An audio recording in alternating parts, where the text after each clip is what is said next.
Welcome to Curvo of Science. Don't forget to subscribe. अस्सलाम वालेकुम students, first year physics और उसका chapter number 3 आज हमने स्टार्ट करना है। चैप्टर का नाम है सर्कुलर एंड रोटेशनल मोशन। और अगर आप गौर करें तो इस चैप्टर की स्टार्टिंग में ही आर्टिकल लिखा हुआ है एंगुलर डिस्प्लेसमेंट, लेकिन मैं चाहता हूं कि आप उससे पहले ना ये दो कॉन्सेप्ट सीख लें, सर्कुलर मोशन और रोटेशनल मोशन। इनमें फर्क क्या है? ज्यादातर बच्चों को इनमें फर्क पता होता है, लेकिन उनको इनमें बहुत ज्यादा डीप फर्क नहीं पता होता। अगर उनको दिखा दिया जाए कि ये बॉडी सर्कुलर मोशन कर रही है या रोटेशनल मोशन कर रही है तो वो फर्क कर नहीं पाते। लेकिन आज जब मैं आपको फर्क बताऊंगा सर्कुलर मोशन और रोटेशनल मोशन में, तो आप इस काबिल हो जाएंगे कि आप जहां कहीं भी देखेंगे आप सर्कुलर और रोटेशनल मोशन में डिफरेंस कर पाएंगे। तो सबसे पहले तो हम डिस्कस करते हैं कि ये होते क्या है। याद रखिएगा कि सर्कुलर मोशन को हम बोलते हैं कि circular motion is the motion in a circular path. अगर कोई भी बॉडी सर्कुलर पाथ में मूव कर रही है, मतलब कोई गोल रास्ता है जिसमें वो मूव कर रही है, जैसे कि अगर ये मेरे पास मार्कर है और मैं इसको ऐसे घुमाता हूं तो ये मार्कर गोल रास्ते में घूम रहा है, तो मैं कहता हूं कि ये सर्कुलर मोशन है। इसी तरह जब आप गाड़ी के ऊपर बैठे होते हैं और गोल चक्कर आता है, राउंड अबाउट आता है और आप उसके अराउंड घूमते हैं, पूरा एक पूरा गोल चक्कर लगाते हैं आप, तो वो पूरा जो गोल चक्कर होता है वो सर्कुलर मोशन होता है। तो जब भी आपकी बॉडी किसी गोल पाथ में मूव करती है तो हम कहते हैं कि उसने सर्कुलर मोशन किया है। तो motion in a circular path. बिल्कुल इसी तरह रोटेशनल मोशन को हम क्या कहते हैं? रोटेशनल मोशन को हम कहते हैं स्पिनिंग मोशन, यानी इसमें बॉडी स्पिन करती है, और स्पिन करने का मतलब है अपने अराउंड स्पिन करेगी। तो स्पिनिंग मोशन अराउंड इटसेल्फ, यानी बॉडी अपने ही अराउंड स्पिनिंग मोशन करती है, या फिर हम इसको एक्सिस भी कहते हैं। अभी मैं इसके बारे में डिटेल्स आपको बताता हूं, कुछ बातें अब याद रखनी है। अगर तो बॉडी किसी दूसरी चीज के गिर्द घूम रही है, जैसे जमीन सूरज के गिर्द घूम रही है, वो दूसरी चीज है, तो जब जमीन सूरज के गिर्द घूमती है तो वो सर्कुलर मोशन होता है। और अगर बॉडी अपने गिर्द घूम रही है तो वो रोटेशनल मोशन होता है। यहां देखें एग्जांपल के तौर पर, ये अर्थ है और ये सूरज है, तो जमीन इस सूरज के अराउंड गोल चक्कर लगाती है, ठीक है। अब ये जमीन जो है ये गोल पाथ में जा रही है और अपने अराउंड अभी नहीं घूम रही, अभी ये किसके अराउंड घूम रही है? सूरज के अराउंड घूम रही है, तो हम कहते हैं कि ये सर्कुलर मोशन है। तो जब भी आपके पास कोई बॉडी किसी सर्कुलर पाथ में मूव करे और किसी दूसरी बॉडी के अराउंड मूव करे, हम कहते हैं वो सर्कुलर मोशन है। रोटेशनल मोशन में जो बॉडी है वो अपने अराउंड ही घूम रही होती है। जैसे ये अर्थ है, तो आपको पता है कि जमीन अपने अराउंड इस तरीके से रोटेट करती है जिसकी वजह से दिन और रात होते हैं। तो आप देखें कि ये जमीन अपने अराउंड घूम रही है। ये जमीन का एक्सिस है, ये जो मैंने रेड कलर की डॉटेड लाइन बनाई है, this is the axis of earth, जो कि याद रखिएगा 23 डिग्री टिल्ट हुआ है। जमीन का एक्सिस 23 डिग्री टिल्ट हुआ है। अब इसकी क्या वजह है वो तो हम बाद में डिस्कस करेंगे, लेकिन अभी के लिए बात याद रखिएगा कि जमीन अपने ही अराउंड घूम रही है। अब जब अपने ही अराउंड घूम रही है या अपने एक्सिस के अराउंड घूम रही है तो वो रोटेशनल मोशन होता है, और जब भी बॉडी किसी दूसरी बॉडी के अराउंड घूम रही हो तो वो सर्कुलर मोशन होता है। ये बात आपने याद रखनी है। निशानी बता देता हूं कि सर्कुलर मोशन में जो बॉडी का एक्सिस होता है, जिसके अराउंड बॉडी घूम रही होती है, वो बॉडी से बाहर होता है। सर्कुलर मोशन में axis lies outside the body. Circular motion में एक्सिस बॉडी से बाहर होता है। जैसे कि इस एग्जांपल में देखें, अर्थ वाले केस में, तो जमीन यहां पर सूरज के गिर चक्कर लगा रही है, तो जमीन का एक्सिस कौन हुआ? सन। तो देखो एक्सिस बॉडी से बाहर है, अर्थ से बाहर है एक्सिस। बिल्कुल इसी तरह राउंड अबाउट पे जब आप घूमते हैं इस तरीके से गोल चक्कर लगाते हैं, तो ये गोल चक्कर आपका एक्सिस होता है। तो देखो बॉडी से बाहर है, बॉडी तो आपकी ये कार है ना, और आपका एक्सिस बॉडी से बाहर है। तो याद रखिएगा कि जब भी एक्सिस बॉडी से बाहर होगा वो सर्कुलर मोशन होगा। अगर हम बात करते हैं रोटेशनल मोशन की, तो इसमें याद रखना है आपने कि axis lies inside the body. इसमें एक्सिस बॉडी के अंदर होता है। जैसे यहां देखें, जमीन आपके पास रोटेशनल मोशन कर रही है तो उसका एक्सिस बॉडी के अंदर है, बाहर नहीं है बॉडी से। इसी तरह ये जो स्पिनिंग टॉप है, ये लट्टू होता है, इससे बचपन में आप भी खेले होंगे, इसको हम कहते हैं टॉप, स्पिनिंग टॉप, ठीक है जी। तो आप देखिए जब आप इसको ऐसे करके घुमाते हैं तो ये भी अपने ही एक्सिस के अराउंड घूमता है, ऐसे करके ये इस तरीके से रोटेट करता है। अब देखिएगा ये अपने ही अराउंड घूम रहा है और इसका एक्सिस भी बॉडी के अंदर है, तो ये कौन सा मोशन होगा? Rotational motion. तो बच्चों अभी हमने सीखा कि सर्कुलर मोशन और रोटेशनल मोशन क्या है। सबसे पहली बात हमने ये की कि सर्कुलर मोशन में बॉडी सर्कुलर पाथ में मूव करती है और किसी दूसरी बॉडी के अराउंड मूव करती है, यानी एक्सिस बॉडी से बाहर होता है।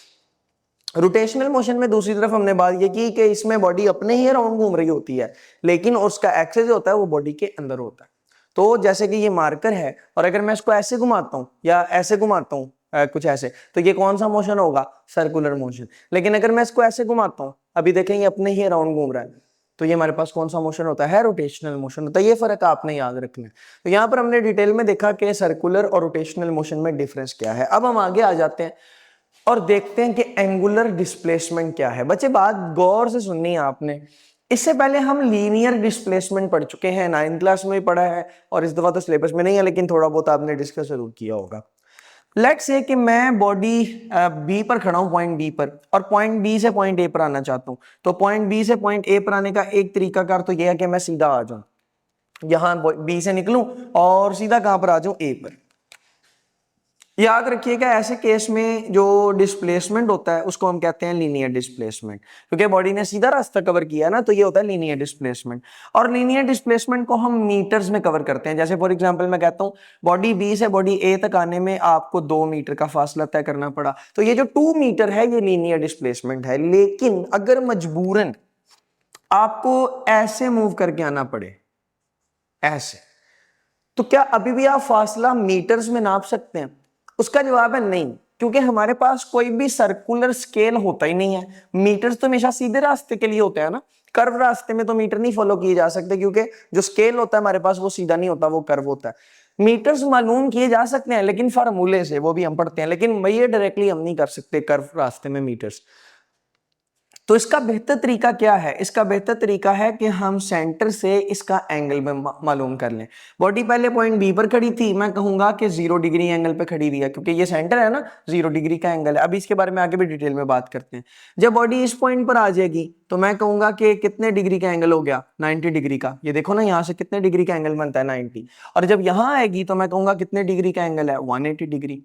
मैं ये कहता हूं कि बॉडी ने 180 डिग्री कवर किए, तो आप फौरन से समझ जाएंगे कि बॉडी यहां से यहां आ गई। अगर मैं कहता हूं 90 कवर किए, तो आप कहेंगे कि बॉडी यहां से यहां आ गई। यानी कि एंगुलर डिस्प्लेसमेंट बड़ी मजे की चीज है। जब भी आप सर्कुलर मोशन करते हैं तो आपका एड्रेस कौन बता देती है? Angular displacement. तो ये जो सीधे रास्ते वाली डिस्प्लेसमेंट थी ये लीनियर डिस्प्लेसमेंट थी, और ये जो कर्व रास्ते में हमने एंगल्स कवर किए हैं, इन एंगल्स कवर करने को हम बोलते हैं एंगुलर डिस्प्लेसमेंट, और उसको शो करते हैं डेल्टा थीटा से, क्योंकि एंगल को थीटा से शो करते हैं ना, तो delta theta is angular displacement. क्या होती है एंगुलर डिस्प्लेसमेंट? बुक वाला कहता है द एंगल डेल्टा थीटा, ये एंगल होता है theta, that defines the angular displacement, जो मैं बताता है कि एंगुलर डिस्प्लेसमेंट कितनी हुई है ड्यूरिंग टाइम डेल्टा टी वक्त के दौरान। मैं अभी आपको ना ये बात समझाता हूं।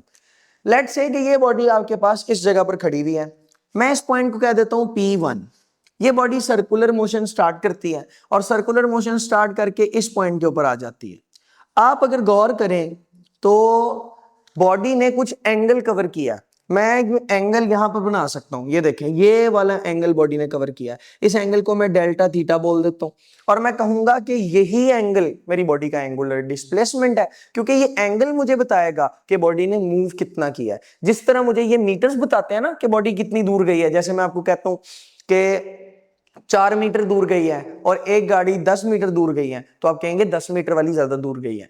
बिल्कुल इसी तरह अगर मैं कहता हूं एक बॉल ने 60 डिग्री कवर की है और एक बॉल ने 120 डिग्री कवर किया, तो आप कहेंगे 120 डिग्री वाली ने ज्यादा घूमा है, वो ज्यादा सर्कुलर मोशन करके आगे की डायरेक्शन में गई है। तो ये बात याद रखनी है कि ये जो डेल्टा थीटा है, एंगल है, ये हमें बताता है कि एंगुलर डिस्प्लेसमेंट कितनी। अब दो बातें मैं कंफ्यूजन से बचाने के लिए मैं कह देता हूं।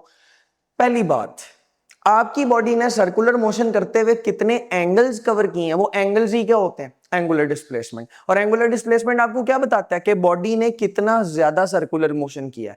कि अगर आपके पास 60 डिग्री एंगल है तो आप कहेंगे कि थोड़ा, और अगर आपके पास 120 डिग्री एंगल है तो आप कहेंगे कि ज्यादा एंगुलर डिस्प्लेसमेंट कवर हुआ। यहां गौर करें कि ये जो आपके पास कर्व रास्ता एक बन गया है, यहां से लेकर यहां तक, पॉइंट P1 से लेकर पॉइंट P2 तक, यहां तक, ये जो कर्व रास्ता है ये वाला, मैं इसको एक दफा हाईलाइट कर देता हूं, ये वाला रास्ता, दिस वन, इसको बोलते हैं arc length. This is known as arc length. इसके बारे में आप मैथमेटिक्स के थ्योरम्स में ही पढ़कर आए हैं, आर्क लेंथ। सर्कल में आप जब एक टुकड़ा काटते हैं ना तो उसको कहते हैं आर्क लेंथ, और इस आर्क लेंथ को हमने शो करना है एस से। तो इसका मतलब है कि P1 से लेकर P2 तक बॉडी ने क्या कवर किया? Arc length S. और यहां से लेकर सेंटर से लेकर यहां तक आपको पता है आपका फासला क्या कहलाता है, रेडियस कहलाता है। ये आपके पास आएगा रेडियस, जिसको हम आर से शो करते हैं। आप देखें कि एक आर्क लेंथ कवर हुई है एस और एक रेडियस कवर हुआ है आर, और साथ हमारे पास डेल्टा थीटा है। ये बातें हमने याद रखनी है, आगे जाके काम आएंगी। अब कुछ बातें बड़ी सिंपल सी हैं। आपकी बॉडी ने सर्कुलर मोशन करते हुए कितने एंगल्स कवर किए हैं, उसको एंगुलर डिस्प्लेसमेंट बोलते हैं। ये बात आपने याद रखनी। यूनिट्स क्या है इसके एंगुलर डिस्प्लेसमेंट के? तो बच्चे 3 यूनिट्स इस्तेमाल होते हैं एंगुलर डिस्प्लेसमेंट में। सबसे पहला यूनिट जो हम यूज कर सकते हैं वो होता है डिग्री। दूसरा यूनिट जो हम यूज करते हैं वो होता है रेवोल्यूशन। रेवोल्यूशन का मतलब होता है चक्कर। जैसे अगर आपकी बॉडी ने एक पूरा चक्कर लगाया तो हम कहते हैं एक रेवोल्यूशन। जैसे यहां से ये शुरू हुई है, घूम के दोबारा यहीं आ गई तो एक रेवोल्यूशन। यहां से शुरू हुई, एक दफा घूमी और 2 दफा घूम के यहां आ गई तो 2 रेवोल्यूशन। इसी तरह 3 revolution, 4 revolution and so on. तो डिग्री, फिर हमारे पास आता है रेवोल्यूशन, और फिर हमारे पास आता है रेडियन। तो याद रखिएगा कि 3 यूनिट्स हम इस्तेमाल करते हैं एंगुलर डिस्प्लेसमेंट में, डिग्री, रेवोल्यूशन और रेडियन। अब ये रेडियन क्या होता है, इसके बारे में चैप्टर 1 में भी शायद आपने थोड़ी बहुत डिस्कशन की हो, जिसको हम डिराइव यूनिट्स में अब डाल चुके हैं। पहले ये सप्लीमेंट्री यूनिट होता था, इसके बारे में हम आगे जाके बात करते हैं। अभी इसमें याद रखिएगा 3 यूनिट्स हैं। मेरा सवाल है एस आई यूनिट कौन सा है? तो इसके जवाब में ज्यादातर बच्चे कहते हैं कि sir S I unit degree है, क्योंकि देखो यहां पर भी मैंने डिग्री की बात की है, यहां पर भी डिग्री की बात की है, लेकिन नहीं, डिग्री इसका एस आई यूनिट नहीं है। इसका एस आई यूनिट है रेडियन, और ये बात आपने याद रखनी है। बाकी 2 यूनिट्स भी इस्तेमाल होते हैं, लेकिन एस आई यूनिट के तौर पर हम रेडियन को ही इस्तेमाल करते हैं। साइंसदानों ने इसका एस आई यूनिट रेडियन रखा है। उसके बहुत सारी वजूहात हैं, क्योंकि रेडियन में इसको समझना आसान होता है, कन्वर्जन नहीं करनी पड़ती। वो अभी हम आगे जाके जब रेडियन को डिस्कस करेंगे तो फिर आपको डिटेल में सिखाएंगे। अभी के लिए बस आपने इतनी सी बातें याद रखनी है कि रेडियन आपके पास एस आई यूनिट है। ये क्वांटिटी कैसी है, एंगुलर डिस्प्लेसमेंट कैसी क्वांटिटी है? क्या ये स्केलर है या ये वेक्टर? बच्चे हैरान होंगे आप, आपने आज तक कोई ऐसी क्वांटिटी नहीं देखी होगी जो स्केलर भी हो और वेक्टर भी हो। लेकिन ये एंगुलर डिस्प्लेसमेंट ऐसी क्वांटिटी है जो स्केलर भी होती है और वेक्टर भी होती है। बड़ी अजीब सी बात है। लेकिन कब स्केलर होती है? याद रखिएगा कि when theta is very large, जब एंगल थीटा बहुत बड़ा होता है, कोई 180 डिग्री है, 90 डिग्री है, 70 डिग्री है, जब एंगल बड़ा होता है तो ऐसे केस में आपने याद रखना है कि एंगुलर डिस्प्लेसमेंट बिहेव करती है एज अ स्केलर क्वांटिटी। जब एंगल थीटा बहुत बड़ा होता है, एंगुलर डिस्प्लेसमेंट बिहेव करती है एज अ स्केलर क्वांटिटी। और जब आपका एंगल थीटा बहुत छोटा होता है, very small, when angle theta is very small, जब एंगल थीटा बहुत छोटा होता है तो ऐसे केस में फिर आपने याद रखना है कि ये एक वेक्टर क्वांटिटी के तौर पर बिहेव करती है। ये बातें आपको पता होनी चाहिए। मैंने क्या बोला कि जब थीटा बहुत बड़ा होता है वो स्केलर क्वांटिटी के तौर पे बिहेव करती है, जब थीटा बहुत छोटा होता है वो वेक्टर क्वांटिटी के तौर पे बिहेव करती है। बच्चे कहेंगे ये क्या बात हुई भाई, ऐसा क्यों है? ऐसा क्यों है भाई, ये ऐसा क्यों? उसकी वजह क्या है कि वेक्टर होने के लिए 3 बातें जरूरी हैं। अगर कोई बॉडी 3 बातें फॉलो कर लेती है ना तो वो वेक्टर क्वांटिटी हो जाती है। अब वो 3 बातें क्या है बच्चे? सबसे पहली चीज कि उसके पास मैग्नीट्यूड होना चाहिए, कोई वैल्यू होनी चाहिए उसकी। दूसरी चीज कि उसके पास डायरेक्शन होनी चाहिए। मैग्नीट्यूड में यूनिट भी शामिल है, तो मैग्नीट्यूड होना चाहिए, यूनिट होना चाहिए और डायरेक्शन होनी चाहिए। और तीसरी बात जो कि आपने बिल्कुल नहीं भूलनी, बताई तो ये 2 ही जाती हैं, लेकिन तीसरी बात भी आपने याद रखनी है कि वेक्टर क्वांटिटी होने के लिए उस चीज को वेक्टर लॉ ऑफ एडिशन को फॉलो करना चाहिए। वो क्वांटिटी जिस तरह से वेक्टर ऐड होते हैं वो उसी तरीके से ऐड होनी चाहिए। तो अगर आप चाहते हैं कि कोई क्वांटिटी वेक्टर क्वांटिटी हो तो उसका मैग्नीट्यूड होना चाहिए, डायरेक्शन होना चाहिए और वो फॉलो करे the vector laws of addition. तो ये जो एंगुलर डिस्प्लेसमेंट है ना, ये बड़े एंगल पर जब एंगल बहुत बड़ा हो जाता है तो स्केलर है। क्यों? क्योंकि ये वेक्टर लॉज को फॉलो ही नहीं करती, वेक्टर के एडिशन के लॉज को फॉलो नहीं करती है। लेकिन जब थीटा बहुत छोटा होता है तो फिर ये वेक्टर के लॉज को फॉलो करती है, इसलिए हम इसको कहते हैं कि ये वेक्टर क्वांटिटी है। वेक्टर लॉज ऑफ एडिशन में एक लॉ हमारे पास कम्यूटेटिव प्रॉपर्टी भी है, जिसको हम कहते हैं a plus B is equal to B plus A. जिसका मतलब है कि आप कोई भी ऑर्डर रखें, आप पहले a और b को जमा करें और फिर b और a को जमा करें, वेक्टर होगा तो आंसर सेम आना चाहिए। a plus B should be equal to B plus A. ये वेक्टर की कम्यूटेटिव प्रॉपर्टी है। अब ये छोटे एंगल्स में तो ये प्रॉपर्टी फॉलो होती है, यानी कि छोटे एंगल्स में θ1 प्लस θ2 करें, वो इक्वल आता है θ2 प्लस θ1 के। यानी कि आप चाहे पहले θ1 लिखो फिर θ2 लिखो और फिर θ2 लिखो फिर θ1 लिखो, यानी ऑर्डर चेंज कर दो, उल्टा कर दो, तभी आंसर सेम आता है।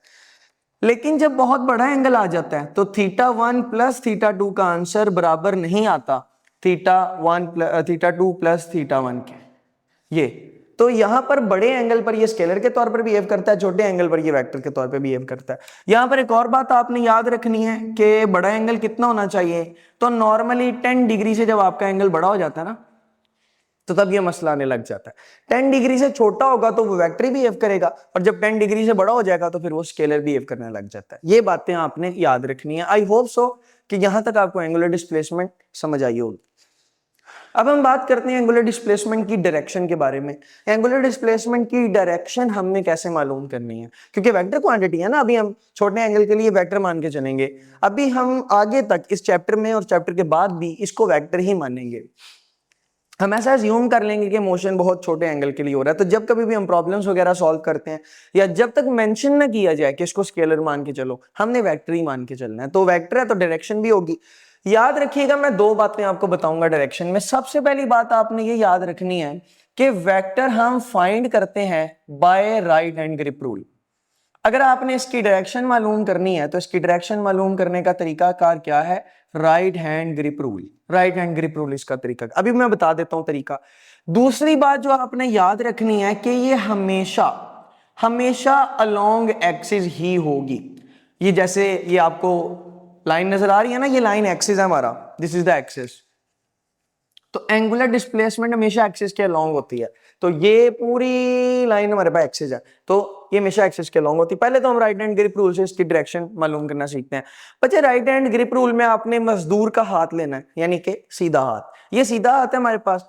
आपने इसकी फिंगर्स को वैसे कर्ल करना है जैसे बॉडी घूम रही है। जैसे कि ये मैं अपना हाथ लेके आया, देखें जरा, ये मेरा हाथ है, ये आपके पास बॉल है और ये इधर को घूम रही है, इधर को। तो मैंने अपने हाथ की फिंगर्स को ऐसे कर्ल कर लेना है, ऐसे। ये मैंने अपने हाथ की फिंगर्स को कर्ल, अंगूठा सीधा रखना है।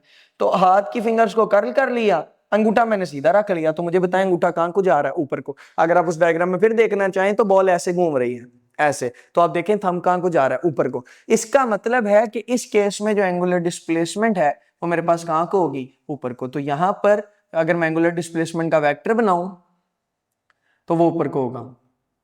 So this will be the vector of angular displacement, delta theta. ये देखें जी।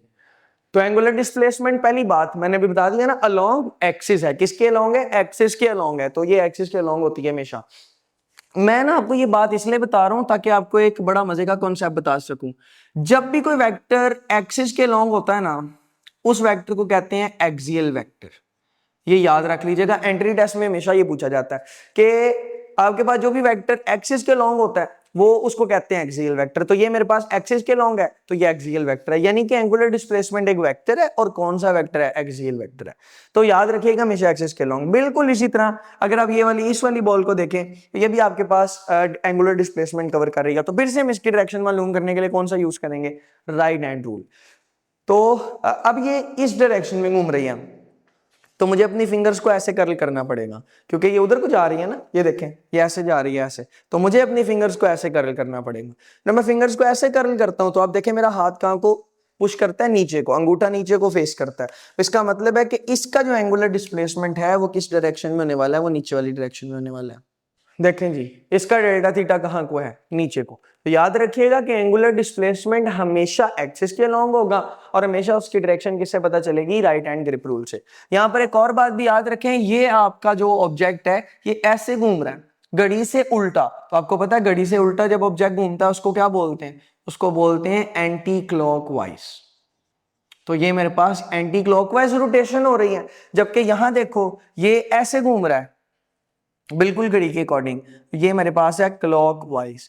तो जब भी आपके पास कोई ऑब्जेक्ट घड़ी से उल्टा घूमता है तो एंटी क्लॉकवाइज घूम रहा होता है, और जब घड़ी की डायरेक्शन में घूमता है तो वो क्लॉकवाइज घूम रहा होता है। अब यहां अपने बातों को याद रखना है कि जब कभी भी हम एंटी क्लॉकवाइज एंगुलर डिस्प्लेसमेंट पढ़ते हैं, हमेशा एंटी क्लॉकवाइज डेल्टा थीटा यानी एंगुलर डिस्प्लेसमेंट पॉजिटिव लिया जाता है। ये असूल याद रख लीजिएगा, साइंसदानों ने असूल बनाया उसकी वजह कि आप देखें ये कहाँ को पुश कर रहा है, ऊपर को, एंटी क्लॉकवाइज की डायरेक्शन ऊपर को है, तो इसलिए ये पॉजिटिव होता है।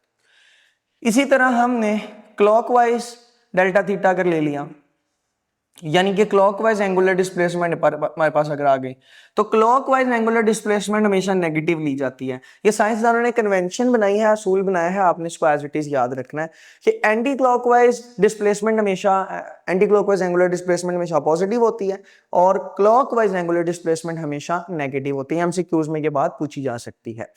आई होप सो कि यहां तक आपको सारी बातें बड़े अच्छे से क्लियर हो गई। अब अगली बात जरा गौर से देखें, ये आपके पास एक बॉल है और ये मूव कर रही है। लेट्स से मैं कहता हूं कि यहां पर इसका पॉइंट P1 है और यहां पर इसका पॉइंट P2 है, तो पॉइंट P1 से ये मूव करते हुए P2 तक आ जाती है। आपको दो बातें मैंने सिखा दी।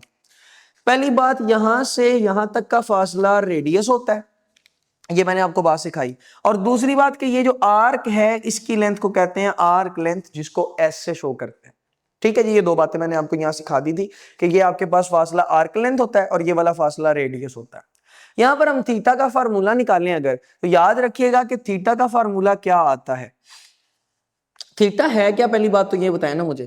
थीटा है एंगुलर डिस्प्लेसमेंट, एंगुलर डिस्प्लेसमेंट को हम थीटा बोलते हैं।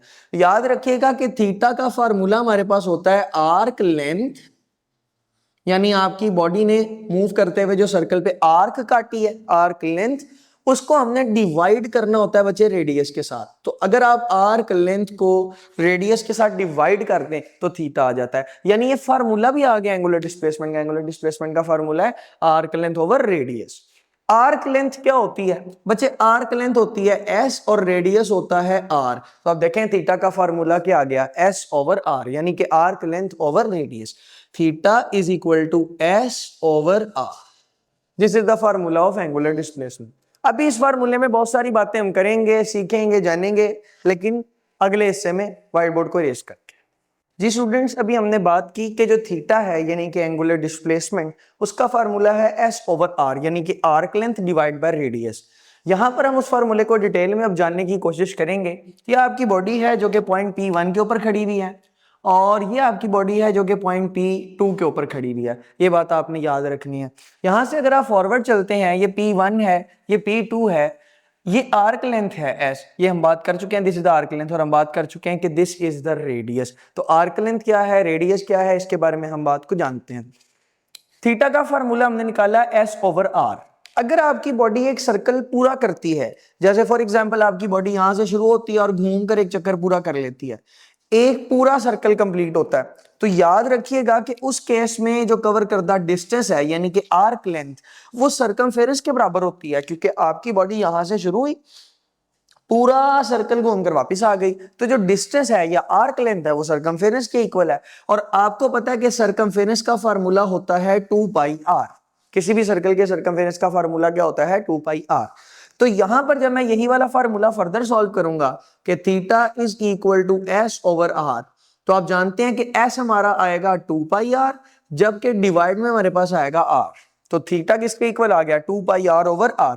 यहां से ये R इस R से मर जाएगा, तो आपके पास थीटा किसके इक्वल आ गया, 2 पाई के। थीटा इज इक्वल टू 2 पाई। और अभी हमने बात की थी कि थीटा का यूनिट क्या है, थीटा का यूनिट है रेडियन। तो आप देखें कि एक पूरे सर्कल में हमारे पास कितने रेडियन होते हैं, 2 पाई रेडियन होते हैं। ये बात अब आपने याद रख लेनी है कि पूरे सर्कल में कितने रेडियन होते हैं, 2 पाई रेडियन। यहां से एक बड़े मजे की बात आपको बताने लगा, जरा गौर से सुने। अभी हमने बात की है कंप्लीट सर्कल की, तो गौर से सुने कि कंप्लीट सर्कल में जब बॉडी घूमती है तो एक रेवोल्यूशन होता है। जब आपकी बॉडी एक पूरा चक्कर लगाती है ना, तो एक चक्कर होता है और एक चक्कर को एक रेवोल्यूशन कहते हैं। जैसे आपकी बॉडी यहां से शुरू हुई, घूमते घूमते घूमते वापस यहीं आ गई, तो एक चक्कर हो गया, एक रेवोल्यूशन होगी, तो एक रेवोल्यूशन। और फिर ये बात कि पूरे सर्कल में डिग्री कितने होते हैं, 360। इसका मतलब है एक रेवोल्यूशन में कितने डिग्री होते हैं, 360 डिग्री होते हैं। ठीक है जी, यानी अब आपकी बॉडी ने एक पूरा सर्कल अगर घूमा है ना, तो वो 360 डिग्री घूमी है। और अगर आप इसको रेडियन में कन्वर्ट करना चाहें तो अभी निकाल लिया हमने 2 पाई रेडियन, तो हमारे पास यहां पर आएगा 2 पाई रेडियन। तो यहां से क्या सीखा आपने, आपने सीखा ये कि एक चक्कर में 360 डिग्री होते हैं और 360 डिग्री में 2 पाई रेडियन होते हैं। ये बात बहुत ही इंपॉर्टेंट है आगे जाके एमसीक्यूज को सॉल्व करने में, और वैसे भी कॉन्सेप्चुअली आपके बहुत ज्यादा काम आने वाली है, ये बात आपने याद रखनी है। आगे चलते हैं, डिग्रीज इन 1 रेडियन मालूम करते हैं। देखो ना, ये कितने रेडियन है, 2 पाई रेडियन, और 2 पाई रेडियन में कितने डिग्री हैं, 360। ठीक है जी। अब हम जानना चाहते हैं कि 1 रेडियन में कितने डिग्री होते हैं। तो मैं यहां पर लिख लेता हूं कि 2 पाई रेडियन में 360 डिग्री होते हैं। मैं इस बात को जानता हूं कि पूरा सर्कल जब होता है तो 2 पाई रेडियन होते हैं, और जब 2 पाई रेडियन होते हैं तो कितने डिग्री होते हैं, 360। यहां देखें ये 2 पाई मल्टीप्लाई हो रहा है, इधर आकर ये 2 पाई डिवाइड हो जाएगा। जब 2 पाई डिवाइड हो जाएगा तो इधर आपके पास क्या बचेगा, 1 रेडियन बराबर 360 डिग्री, और इसको डिवाइड हमने किससे कर दिया है, 2 पाई से। यहां से आपको ये बात पता है कि हम इसको 180 डिग्री बाय पाई भी लिख सकते हैं। तो 1 रेडियन 180 बाय पाई के इक्वल होता है। ये एमसीक्यूज याद रखिएगा, अभी ये सॉल्व नहीं हुआ लेकिन ये एमसीक्यूज याद रखिएगा। 360 को 2 से डिवाइड कर दिया हमने। तो यहां से असूल याद ये रखना है कि 1 रेडियन इक्वल होता है 180 डिग्री बाय पाई के। एमसीक्यूज में आ सकता है ये आंसर, ऑप्शन में अगर ये होगा तो ये आपका आंसर ठीक हो जाएगा। 1 रेडियन में 180 डिग्री बाय पाई रेडियन होते हैं और डिग्री होते हैं। अच्छा, अब इसमें अगर आप 180 डिग्री को पाई से डिवाइड कर दें, जो कि आपके पास 3.14 होता है पाई की वैल्यू, आप कैलकुलेटर पे अगर ये करें ना तो आपके पास 1 रेडियन में आएंगे 57.3 डिग्रीज। तो ये बच्चों वैल्यू है, 1 रेडियन में 57.3 डिग्रीज होते हैं। Very very important MCQ and solution इसका very very important short question. वो कहेगा कि बताएं 1 रेडियन में कितने डिग्री होते हैं, तो आपने फिर इस तरह से सॉल्व करके बता देना कि 1 रेडियन में 57.3 डिग्री होते हैं। आई होप सो कि ये बात आपको समझ आ गई होगी। उसके बाद वो आपसे एक एमसीक्यू भी पूछ सकता है, बहुत तरह के एमसीक्यू आ सकते हैं। उसमें से एक तरह का एमसीक्यू है कि 30 degree is equal to, 30 degree किसके बराबर है, pi by 8 radian, pi by 6 radian, pi by 5 radian या पाई बाय 2 रेडियन। जी बताएं कमेंट सेक्शन में कि इसका आंसर आपको क्या लगता है। अगर आपने इसका आंसर समझ लिया है तो बड़ी अच्छी बात है, और अगर आपको समझ नहीं आया तो यहां देखिए मैं आपको इसका आंसर समझाता हूं। अभी मैंने बात की कि 1 रेडियन 180 डिग्री ओवर पाई के इक्वल है, तो डिग्री को अगर पाई रेडियन में कन्वर्ट करें, डिग्री को रेडियन में, तो वो कैसे आएगा। आप जरा गौर से इसका सोल्यूशन समझते हैं। हमने ये कहा कि 360 डिग्री में 2 पाई रेडियन होते हैं। पहले हमने रेडियन से डिग्री निकाले थे कि कितने डिग्री होते हैं रेडियन में, 1 रेडियन में कितने डिग्री होते हैं। अब हम जानना चाहते हैं 1 डिग्री में कितने रेडियन होते हैं, उल्टा जानना चाहते हैं। तो अब आप देखें कि ये 360 डिग्री इस जगह पर आपके पास मल्टीप्लाई हो रहा है, इधर जाकर क्या हो जाएगा, डिवाइड। जब ये ऐसा होगा तो 360 डिग्री जहां पर था वहां बचेगा 1 डिग्री, क्योंकि 360 डिग्री तो नीचे चला गया तो 1 डिग्री बच गया। इस तरफ आपके पास बचेगा 2 पाई डिवाइड बाय 360, आगे बचेगा रेडियन, तो रेडियन को RAD से शो करते हैं। यहां देखें तो ये 2 और 360 कैंसिल, ऊपर पाई रह जाएगा, नीचे 180 आ जाएगा, क्योंकि 360 को 2 से डिवाइड करो तो 180 आता है। तो आपके पास जो 1 डिग्री है that will be equal to pi over 180। ये हमारे पास 1 डिग्री आया। अभी मुझे कितने डिग्री चाहिए, मुझे चाहिए 30 डिग्री। यहां कितने डिग्री हैं, 1, तो मैं 30 से दोनों तरफ मल्टीप्लाई कर देता हूं, तो मेरे पास आएगा 30 डिग्री इज इक्वल टू 1 की जगह 30 आ गया, उधर भी मेरे पास आएगा 30 degree multiply by pi over 180। तो अगर आप इसको सॉल्व करें कैलकुलेटर पे तो 30 को 180 से कैंसिल करें, 3 6 18 होता है ना, 3 6 18, तो 30 degree will be equal to pi by 6 radian. लो बच्चों, ये आपका आंसर आ गया कि 30 डिग्री में कितने रेडियन होते हैं, पाई बाय 6 रेडियन होते हैं। This is beta is your correct option. कितने लोगों का ऑप्शन ठीक हुआ और कितने लोगों का गलत, आप कमेंट सेक्शन में बता सकते हैं। आई होप सो कि आपको आज का लेक्चर जो कि एंगुलर डिस्प्लेसमेंट था, इंतहाई कम्प्रिहेंसिव लेक्चर, एक एक चीज हमने इसमें कवर की, ये पसंद भी आया होगा और समझ भी आया होगा। बहुत शुक्रिया, अल्लाह हाफिज। Thanks for watching. Subscribe to our channel and don't forget to like and share.